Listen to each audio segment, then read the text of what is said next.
글로벌 외신을 전하는 외신 인사이드입니다. 여세린 리포터. 네, 안녕하세요. 한 주간 안녕했어요? 네. 네, 이제 가져온 소식 좀 전해주세요. 네, 오늘은 채권왕 빌 그로스가 트위터에 올린 글에 대한 기사를 준비했습니다. 네. 지난달 사상 처음으로 마이너스 금리 국채가 10조 달러를 넘어섰는데요. 빌 그로스는 초신성처럼 폭발할 것이라고 표현을 했습니다. 네. 블룸버그 통신은 그로스의 이 초신성 비유에 대해서 별이 폭발하기 직전 가장 밝게 빛나는 것처럼 국채 가격이 폭등하고 있는 것이라고 지적했습니다.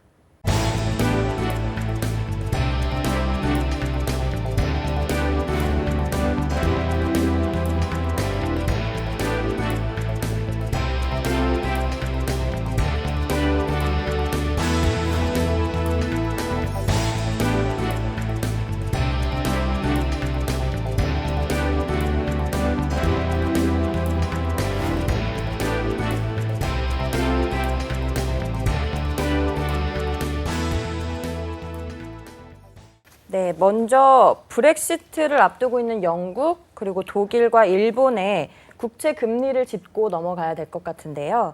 신호연구원님, 네. 지금 국채 금리 수준 어느 정도인가요? 지금 뭐 계속해서 선진 국채는 역사적 최저 수준 경신하고 있고요. 영국 10년물 같은 경우는 지금 1.1% 레벨, 그리고 독일 국채 10년물은 며칠 전에 처음으로 마이너스 금리대에 진입을 해서 지금은 마이너스 0.01% 정도의 거래가 되고 있습니다. 그리고 일본 국채 역시 계속해서 마이너스 폭을 확대하면서 일본 국채 10년물은 마이너스 0.2%, 그리고 15년물까지 지금 마이너스 금리대에 진입을 해 있고, 그 이상의 초장기물 역시 역사적 최저 수준까지 내려오면서 지금 최근에 투자 심리 자체가 초안전자산 선호 심리를 나타내는 것은 아니지만 풍부한 유동성이 우선은 채권 시장에 다 몰리는 그런 상황으로 지금 해석이 되고 있습니다. 네, 이런 중앙은행들의 마이너스 금리 정책 그리고 양적 완화 정책 때문에 주요 국가들의 국채 가격이 비정상적으로 폭등하고 있다는 우려가 지금 제기되고 있는데요. 이런 현상에 대해서는 어떻게 보시나요? 솔직히 이거는 버블 상태는 맞지만 네. 이 중앙은행이 만들어낸 거잖아요. 그래서 터진다라고 하지만 중앙은행이 받치고 있는 동안은 터지지는 않을 것 같아요. 저는 이 저글링이라 하나요? 이렇게 공 3개 들고서는 네. 돌리다가 또 제주 더블려면 하나 더 주면 4개 돌리다가 근데 어느 순간 떨어뜨릴 개연성은 충분히 있다. 그래서 공이 많으면 되게 화려하게 보이겠죠. 공이 많아지면 또 놓칠 위험도 높으니까 지금은 뭐 그런 국면이 아닌가 싶어서 저는 여전히 조심할 필요는 있다. 이 낮은 금리로 인해서 채권 발행하는 기간이 길어지면 길어질수록 그만큼 위험의 노출도가 높기 때문에 이런 일이 벌어지지 않을 거다라는 염원은 간절하지만 그런 위험에 대해서도 우리가 충분히 한번은 좀 방어 기제가 필요하지 않는가라는 생각도 같이 하고 있습니다. 근데 솔직히 채권이라는 거를 마이너스 금리를 주고 산다라는 거는 말이 안 되잖아요. 그건 누구나 알 수 있는 건데 그걸 한다라는 거는 내가 이거를 샀을 때 더 비싼 값으로 중앙은행이 사준다라는 그 그렇죠. 믿음이 네. 있는 거잖아요. 네, 그렇죠. 그래서 그 믿음이 있는 동안은 저는 뭐 괜찮을 것 같은데 중앙은행 입장에서도 그걸 터뜨릴 수는 없는 거잖아요. 그래서 나중에 이제 빠져나갈 수 있는 그런 길을 마련해 줄 거라고 또 이제 믿기 때문에 거기에서 그렇게 버블 상태지만 거기서 놀고 있는 게 아닌가. 네. 이분이 너무 중앙은행을 믿는 거 같아요. 중앙은행 너무 믿지 마세요. 거기 그렇게 믿을 때 못 돼. 왜냐하면 난 이게 초신성이란 말이 너무 맞다고 생각을 하는 게 어쨌든 중앙은행이 만들어낸 버블이죠. 각국 중앙은행이 뭐 여기저기 다 마이너스 금리 가면서 만들어낸 버블이고 시중에 돈이 너무 많다 보니까 이제 이런 시장에서 투자하는 사람들은 비교를 하잖아요. 얘는 0인데 얘는 마이너스고 그럼 어느 게 상대적으로 더 좋으냐에 따라서 갈 수밖에 없다면 왜냐하면 돈을 현금을 쌓아놓고 있을 수 있는 건 아니니까 어딘가 운용을 해야 되니까 상대적으로 더 좋은데 더 미래가 있어 보이는데 투자를 하는 거란 말이에요. 근데 유로하고 일본이 지금 마이너스를 간 거잖아요. 그죠? 그럼 과연 미국도 그럼 그거 그대로 따라가 줄 거냐? 그건 아닐 수가 있거든요.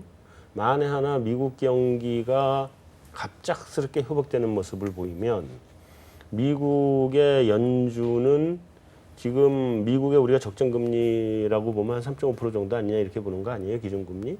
그 정도까지 굉장히 빠른 속도로 안 끌어올릴 수 없는 상황이 올 거고 지금 미국 아까 버블이라는 얘기 우리 다 하고 있는데 안 끌어올릴 수 없는 상황이 올 거고 만약에 미국이 그 금리 인상의 속도를 내기 시작을 하면 그러면 마이너스 투자했던 데들 다 작살나죠. 그러니까 버블이 깨질 수 있는 개연성은 어디 충분히 있다. 이게 첫 번째고 그게 미국 연준이 유로나 일본의 사정을 봐주면서 가려고 노력을 하겠지만 연준도 그거를 할 수 없는 상황이 오게 되면 터질 거다. 잘 봐주면서 살살살살 끌어올라가면 괜찮죠. 근데 그러지 않는 상황이 오는 게 제일 큰 리스크인 것 같아요. 네. 빌 그로스 또 다른 인터뷰에선 이렇게 말했어요. 아무것도 없는 곳에 투자할 것이 아니라 아무것도 내지 않고 돈을 빌려라 라고 말을 했는데 제로 수익의 채권에 투자할 바에는 제로 금리로 돈을 빌려서 다른 투자처를 찾아라 라는 뜻인데 이 빌 그로스의 이런 의견에 대해서는 어떻게 생각하세요? 저는 뭐 가장 합리적이지 않나 싶습니다. 보통 뭐 돈을 못 빌리는 게 이자가 무서워서 못 빌리는 거죠. 뭐 그렇기 때문에 지금같이 뭐 마이너스 금리를 주면서 돈을 빌려가면 거기에 몇 푼 더 드릴게요라는 정도가 이제 마이너스 금리라 볼 수 있겠는 대출한 입장에서는요. 그렇다면 돈을 빌려와서 뭐든지 실물에 투자하는 게 합리적이다라 보는 거고요. 그 결과물의 행태가 뭐 스웨덴, 덴마크, 유럽, 뭐 미국 모든 나라의 부동산 가격이 경기를 반영하지 못하고 끝없이 올라가는 결과물이 부동산의 폭등이라고 보고 있고요. 우리나라 역시 금리를 내려야 될 만큼 힘들다라고 하지만 부동산 특히 뭐 아파트 같은 소형 평수는 계속 올라가고 있는 거 보면 저금리 이 상황에서는 돈을 빌려서 눈에 보이는 실물을 사라라는 게 지금 보이고 있는 거니까 빌 그로스 이분의 말은 뭐 앞으로 뭐 해안을 가지고 있는 게 아니라 지금 나타난 현상을 다시 한번 반복한 거다. 저는 그렇게 보고 있습니다. 좀 반대편에서 얘기하자면 빌 그로스 입장에서 채권 시장도 버블이라고 이제 얘기를 하는 거잖아요. 네. 이제 금리가 마이너스로 갔기 때문에.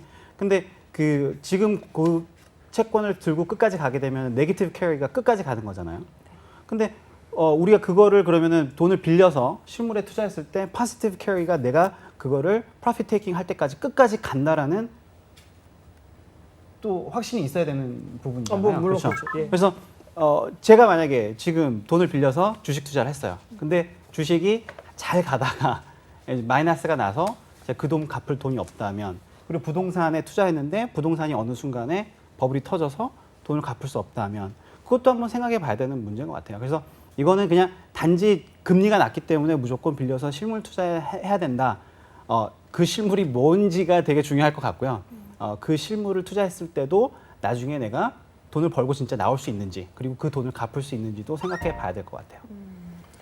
저는 뭐 요즘에 빌 그로스 이분이 말씀을 왔다 갔다 하셔가지고 연세가 있으셔서 뭐 이 말씀은 뭐 그냥 아주 서 이사님께서 말씀하셨듯이 현상적인 측면을 나타낸 것으로 보면 뭐 결과적으로 투자 상품마다 그 수익률에 대한 스프레드가 있기 때문에 지금 채권에 본인이 봤을 때는 좀 뭐 크게 먹을 게 없다. 근데 채권을 주로 하시는 분이 이런 말씀하시는지 잘 모르겠지만 아무튼 뭐 그런 측면에서 지금 이 전 세계 투자자들 특히나 뭐 저금리를 지나서 마이너스 금리 시대에 뭐 또 접어드는 것이 아닌가라는 우려감도 있는데 그 시대에 투자자들의 고민이 여기에서 좀 묻어나는 것이 아닌가 보고요. 결과적으로 그 풍부한 유동성은 그 채권뿐만 아니라 주식이나 좀 위험 자산, 실물 자산에도 충분히 갈 수 있는 지금 그 투자자들의 유인, 모티베이션을 좀 더 자극할 수 있는 그런 상황이라고 보고 있습니다. 제 생각에는 빌 그로스가 지금 채권을 쇼친 거 아닌가 이런 생각도 들고요. 그다음에 또 음모론 나온다. 네. 이게 그런 것 때문에 그레이트 로테이션 얘기가 계속 나왔었던 거잖아요. 이게 금리가 너무 낮기 때문에 어쩔 수 없이 이걸 팔고 주식 더 위험 자산을 살 거다. 근데 그 그레이트 로테이션 얘기가 나온 지가 꽤 됐는데도 불구하고 나오지 않는 거 보면 또 그만한 또 이유가 있는 것 같아요. 하여튼 이런 거는 결국은 다 음모론으로 끝나. 자, 다음 소식 전해주세요. 네, 다음 소개해드릴 기사는 유럽과 일본의 은행들도 중앙은행의 마이너스 금리 정책에 반기를 들기 시작했다는 파이낸셜 타임스의 기사입니다.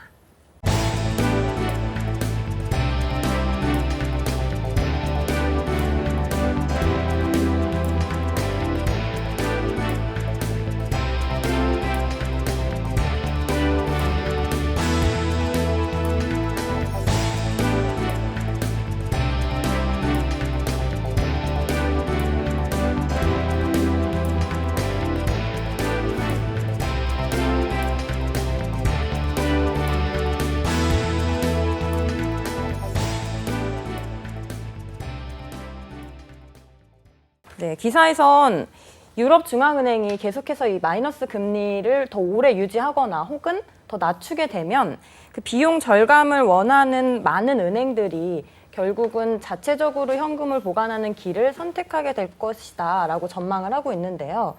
결국 은행뿐만이 아니라 보험사나 기업이 보유하고 있는 현금에도 영향을 미칠 텐데 이런 전망에 대해서는 어떻게 보세요? 그 이쪽에서 이렇게 하면 또 상대방은 또 그 반대 그거를 카운터하기 위한 그런 게 나올 것 같아요. 그게 아마 이 CB에서도 이 100유로짜리 1000유로짜리였나요? 중단한. 1000유로짜리를 없앤다. 500 예, 큰 500유로였나요? 네네, 500 없앤다. 그러면 이제 만약에 뭐 10불짜리로 그걸 채워야 된다 그러면 어마어마한 네. 금고가 필요하겠죠.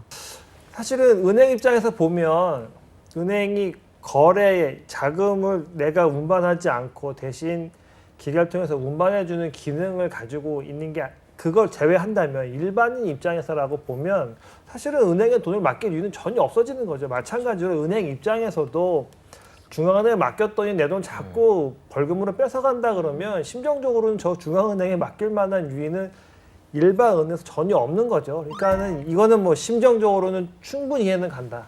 하지만 궁극적으로 금융이라는 게 결국은 시스템인데 열받는다고 해서 내 돈 빼다가 금고에 넣을 수 없으니까 실현 가능성은 없지만 합리적인 선택이라면 충분히 돈을 빼오고 싶다.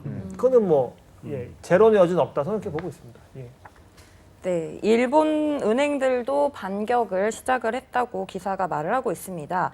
도쿄 미쓰비시 은행이 일본 국채 입찰에 특별한 조건으로 참여할 수 있는 자격을 반납하겠다, 포기하겠다라고 말을 하면서 중앙은행에 경고를 했는데요. 그러니까 그동안 대형 은행이 국채의 안정적인 공급을 지탱해 왔다는 건데 이런 국채 이탈이 일어나게 되면 일본의 양적 완화 정책에는 어떤 영향을 미치게 될까요? 우선 이제 일본 채권 시장의 대부분은 국채를 일본 투자자들이 가지고 있거든요. 이 부분들이 이제 무너진다면은 그 안정적인 수요 기반이 상실된다는 것 측면에서는 뭐 어떤 시장에 영향을 미칠 수는 있겠죠. 그리고 뭐 이 국채 지금 프라이머리 딜러 자격을 이제 반납을 하겠다는 건데 예전에 이제 마이너스 금리가 되어서 가장 큰 문제가 예전에 돈이 되었던 것들이 이제 돈이 안 된다는 거죠. 그러니까 좀 전에 말씀하신 것처럼 합리적인 행동을 하려면은 예전과는 좀 반대되는 행동을 할 수밖에 없는 그런 뭔가 이제 신호들이 서서히 나오겠다 이런 거. 솔직히 이 국채 입찰만 얘기하는 거잖아요, 그죠? 근데 지금 입찰에 거의 뭐 80~90%가 그 일본 중앙은행이 다 사가지 않나요? 그래서 여기서 이렇게 프라이머리 딜러를 더 이상 안 하겠다고 하더라도 그렇게 큰 문제는 아닐 것 같다라는 생각은 합니다. 예.